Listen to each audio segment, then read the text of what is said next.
Selamat siang pemirsa, kembali lagi bersama saya Jihan Fadila di acara KPI News. Kami akan menayangkan berita dan teraktual dan terpercaya untuk Anda di rumah.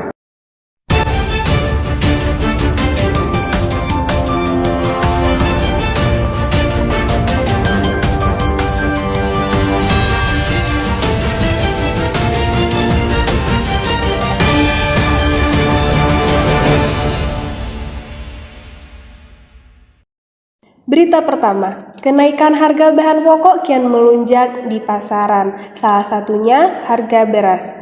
Berikut sudah ada rekan kami di Pasar Batu Sangkar, ada Hamid Afifur Rahman. Terima kasih kepada Jihan Fadila berada di studio. Saat ini saya berada di Pasar Batu Sangkar, di mana telah terjadi kenaikan harga bahan pokok seperti beras, cabai, bawang merah, dan bawang putih. Pada saat ini, masyarakat masih mengeluh atas kenaikan harga beras.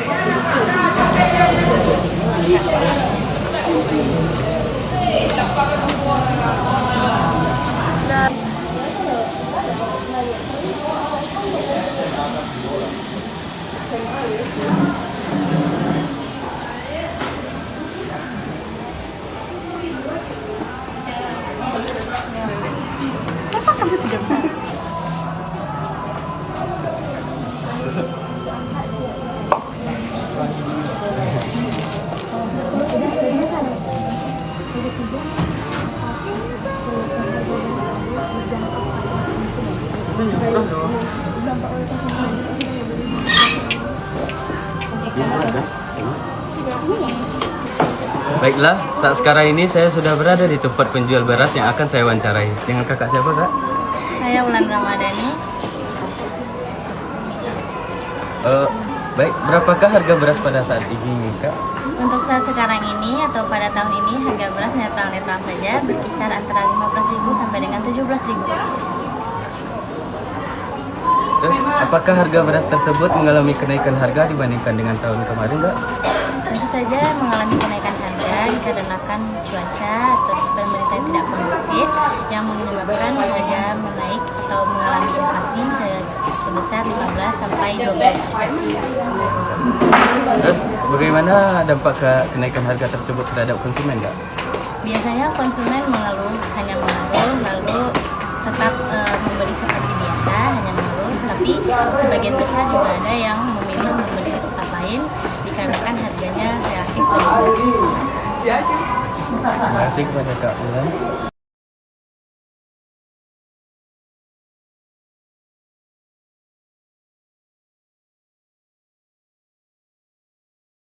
Jadi harga beras setiap tahunnya mengalami kenaikan yang membuat para konsumen mengeluh.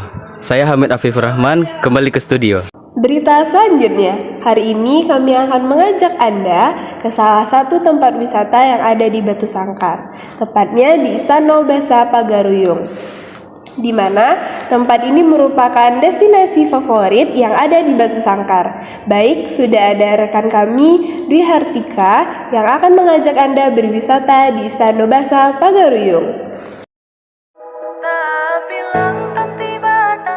Istana Basa Pagaruyung yang sekarang ini bukanlah bangunan asli. Bangunan aslinya terletak di balik bukit batu patah yang telah terbakar akibat Perang Padri.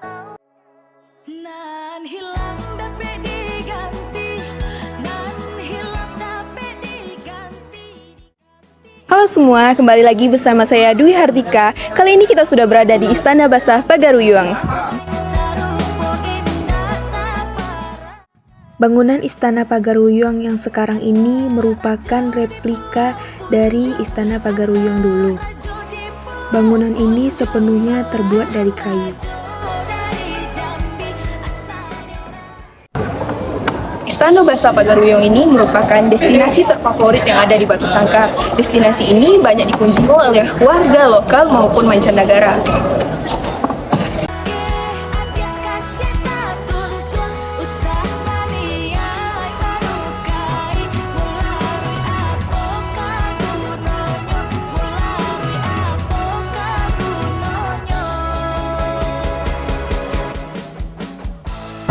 Beruntung untuk para pengunjung yang datang di hari ini di Istana Bahasa Pagaruyung, karena di hari ini bertepatan adanya Festival Pesona Budaya Minangkabau. Di festival ini banyak berbagai jajanan, bahkan cindramata pun ada di sini.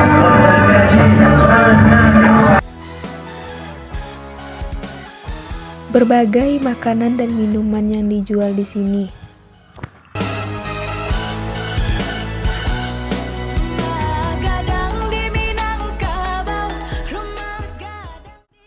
Dan ada juga aksesoris khas dari Istana Bahasa Pagaruyung yang bisa kita beli untuk oleh-oleh.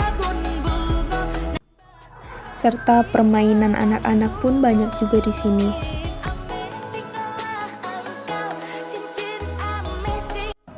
Dan yang paling uniknya yaitu penjualan batik-batik khas dari daerah-daerah yang ada di Batu Sangkar.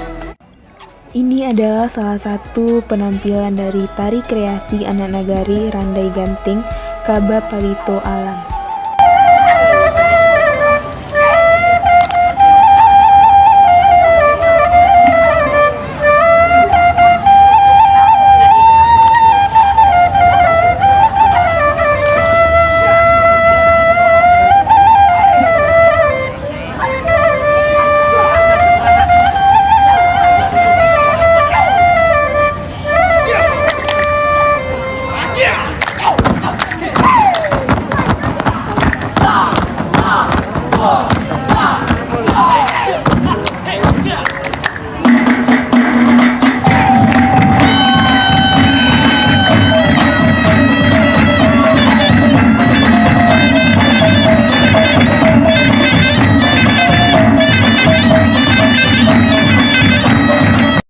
Kali ini saya sudah bersama salah satu pengunjung yang ada di Istana Bahasa Pagaruyung.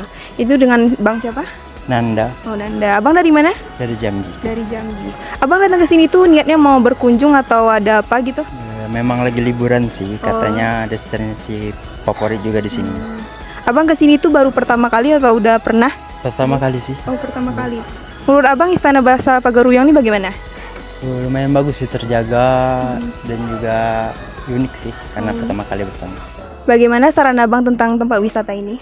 Saran saya sih untuk generasi ke depan mohon dijaga Pagaruyung ini untuk biar lestari sampai kapanpun.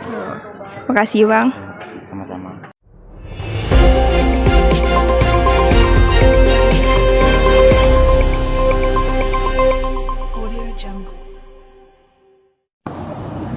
Berita berikutnya, debat perdana Capres dan Cawapres telah berlangsung kemarin pada 12 Desember 2023. Dari debat tersebut, masyarakat Indonesia dapat melihat pemimpin Indonesia nantinya.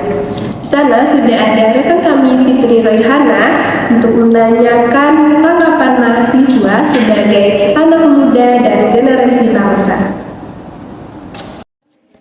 Baik, terima kasih kepada saudari Jian Padilla yang telah berada di studio. Kali ini saya telah berada bersama salah satu mahasiswa UIN Mahmud Yunus Batu Sangkar, Prodi Hukum Tata Negara. Sebelumnya dengan Abang siapa, Bang? Fajar Hidit. Pertanyaan pertama, bagaimana pendapat Abang tentang debat Cawapres?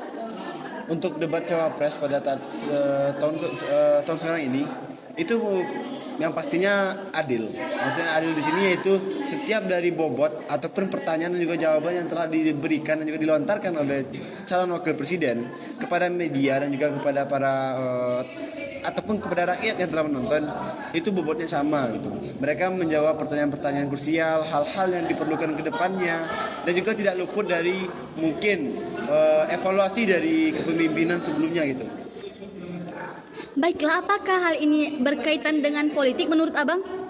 Yang pastinya pasti sangat berkaitan dengan politik karena dalam suatu kampanye ataupun nantinya itu semacam pemilihan nanti, politik sangat kental dalam hal tersebut.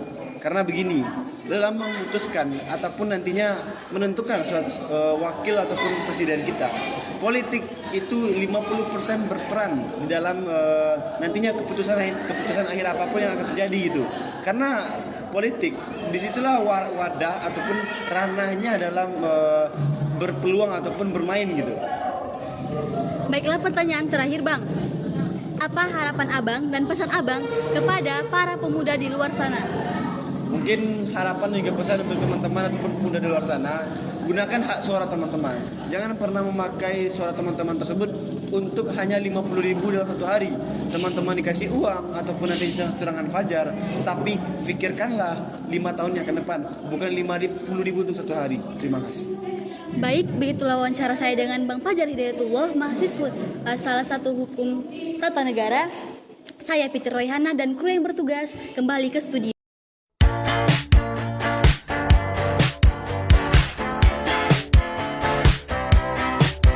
There's a stranger in my bed. There's a pounding in my head. Glitter all over the room.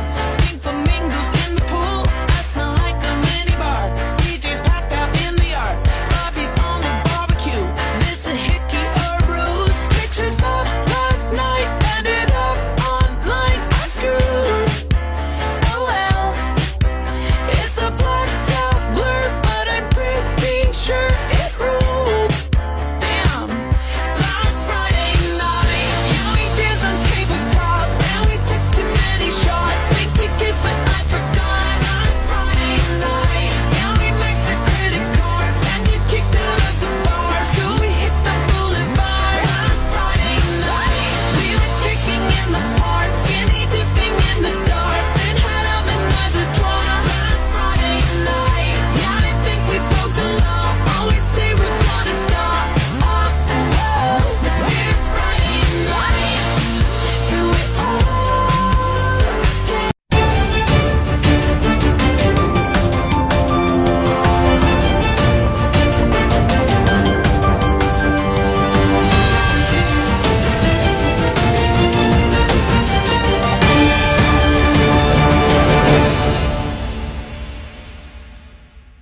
Pemirsa, akibat dari erupsi Gunung Merapi berdampak gagal panen bagi petani yang berada di Nagari Palano, Kecamatan Sungai Pua, Agam.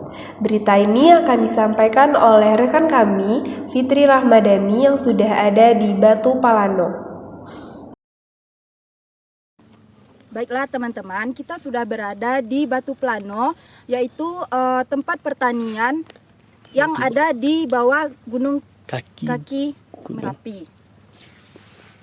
Dan di sini sudah ada ibu yang merupakan petani yang ada di Nagari Batu Plano. Bisa perkenalan diri dulu, Bu? Nama Ibu Upi. Sekolah tani Ibu. Sedikit bertanya, Bu. Menurut Ibu, apa sih dampak dari terjadinya erupsi Gunung Merapi ini? Yo, apa Tidak baru. oh sekolah kok para bang Ibu lah rusak. Oh sawi tidak bisa dibawa ke balai itu. Oh tu. Harago lah, kok harago ya mahal, tapi kok si para ibu lah murah. Ya harapan Ibu, mudah-mudahan gunungan cepat pulih, tidak melatui lah. Oh bisa tani itu lihat sepuh semoga. Menurut Ibu, apa harapan pemerintah untuk petani-petani yang ada di sini? Harapan Ibu kalau bisa mengganti kami yang lah kan naik ko pendak ke panu kate panu ke bawah jadi yo ala kadarnya untuk pembagi beliak di kami. Gunung Merapi yang terletak di Sumatera Barat tiba-tiba mengalami erupsi pada Minggu 3 Desember 2023 sekitar pukul 14.53 WIB. Ketika erupsi terjadi, gunung tersebut sedang berstatus level 2 atau waspada. Gunung Merapi sendiri terletak di Kabupaten Agam dan Kabupaten Tanah Datar, Sumatera Barat. Hujan abu vulkanik akibat letusan Gunung Merapi terjadi, bahkan sudah menghujani lahan pertanian warga di Nagari Batu Palano, Sungai Pua, Kabupaten Agam. Minggu 24 Desember 2023. Apa sih dampak dari terjadinya erupsi Gunung Merapi ini? Kok para bang Ibu lah rusak. Oh sawi tidak bisa dibawa ke balai itu. Oh tu. Harga lah, kok harga ya mahal, tapi kok si para ibu lah murah. Ya harapan ibu mudah-mudahan gunung cepet pulih, tidak meletui lah. Akibat erupsinya Gunung Merapi mengakibatkan pada lahan pertanian yang ada di Batu Pelano menjadi rusak dan harga di pasaran menjadi murah. Petani-petani di Batu Pelano kesusahan dalam menangani kebun-kebunnya yang tertutup hujan abu vulkanik.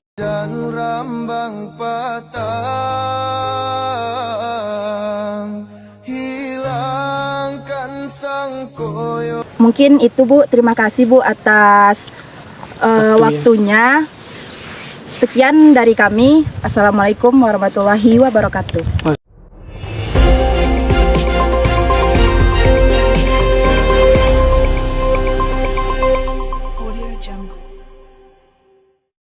Sambil menunggu jam makan siang, rekan kami Fauzi Kurniawan akan mengajak Anda berkuliner di Pasar Batu Sangkar untuk mencicipi makanan yang ada di sana.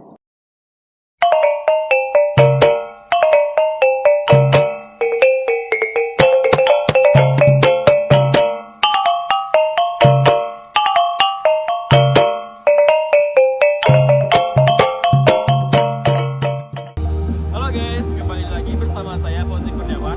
Nah, di sini kita akan mencicipi beberapa kuliner yang ada di lapangan Cindomato ini. Ikuti saya.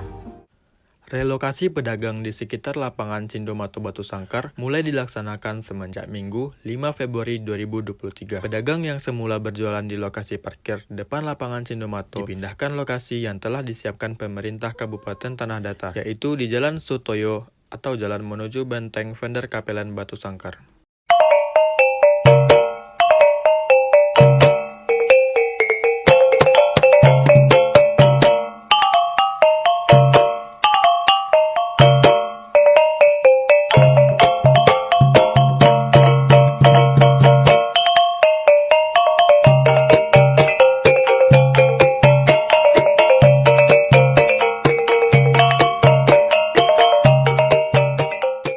Nah, di sini merupakan tempat penjualan yang disediakan oleh pemerintah setempat. Dapat dilihat bahwa kebanyakan adalah kalangan anak sekolahan. Saya bersama rekan-rekan saya akan mencoba jajanan yang ada di pasar kuliner Batu Sangkar ini. Mari kita coba. Yang ini namanya waffle guys. Di atasnya ditaburi sama matcha. Ada yang suka matcha? Kalau dari rasa lumayan sih. Kalau dari saya pribadi, saya suka banget matcha nih. Jadi 10/10. Kita juga punya teh melati, ceker ayam, kimbap, dan juga cimin. Ada yang tahu cimin? Rasa teh melatinya seger guys, nggak kemanisan dan nggak juga hambar. Jadi 9/10. Ciminnya pedas, jadi saya kurang suka. 7/10. Kalau kimbap ini berasal dari nasi guys, lalu dibaluti sama rumput laut. Dalam isiannya itu ada daging, cabai, dan juga bumbu-bumbu lainnya guys. Jadi lumayan enak lah. 8/10. Sampai di sini dulu review makanan kita pada hari ini. Next kita bakal cobain jajanan di mana lagi ya. Sampai jumpa di kuliner berikutnya.